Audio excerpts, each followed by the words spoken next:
Fanfic Corner, presented by Jennifer. The Journey, Part 18.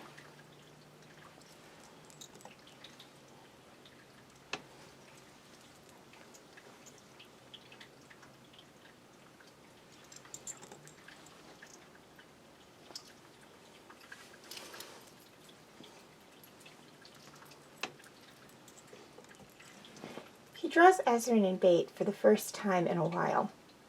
Part of him feels guilty for doing it. Lately, his sketchbook has just been Rayla. Rayla, climbing trees and lighting fires and playing with them. Its pages feel like a taunt, a physical reminder of how much he's grown to love her and the gap they would leave.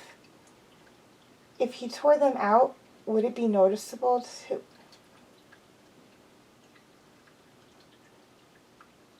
He tore them out and would be noticeable no one indeed.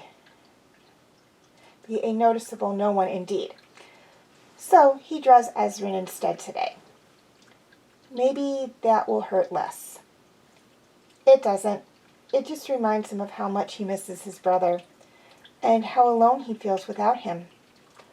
All the way out here, even if Rayla wasn't actively avoiding him and his touch, it's not the same. He's never gone so long without talking to Ez, and he's never been so far away from him either. They were all each other had, for a while.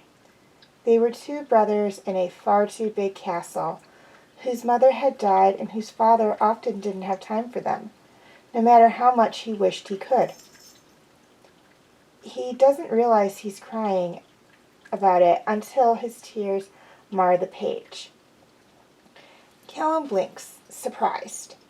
Then, for the first time in days, someone, the only other someone, drops into the space next to him and touches his left hand with hesitant fingers.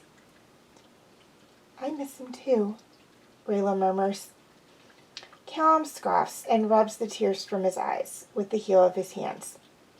"It's quiet without him," he admits. "Do you think he misses us?" Rayla shrugs. "You definitely. Me, I don't know." "He misses you." Callum's fingers close around hers. "You're his friend." A pause settles between them. It's not quite so comfortable as it used to be, but it's getting there. There's a moment where he kind of wants to press her fingers to his lips. A thank you of sorts. A confession without actually having to confess. Rayla sucks in a breath. "Well, we'll get you home soon enough. Don't you worry." Her voice cracks a little at the word home. Callum pauses. There's something odd about the way she says it, like she's dreading it. And then he thinks about it, and the separation it implies. And for a moment, hope flickers in his chest. "Could she come with me?" he blurts. "Home, I mean.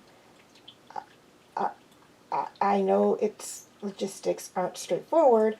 The logistics aren't straightforward, and there's this whole thing between elves and humans still." And he takes a breath, steadies himself, grips her fingers tight.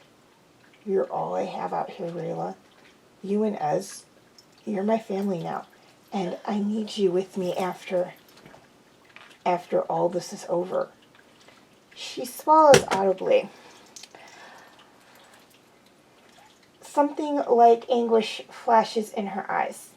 "Callum," she croaks, "you know I can't. You're a human prince, and my home is here, on this side of the border. There's no way." "Yes, there is," he insists. "Our people are never going to learn to get along if they don't see that it's possible. And Rayla, He stops himself. The words are there. The truth is there. He falters. "I don't know how to be without you," he says instead. "Coward, you're my best friend. Please." He cuts himself off there. Please don't leave me, he doesn't say. Please don't make me imagine what life would be like without you.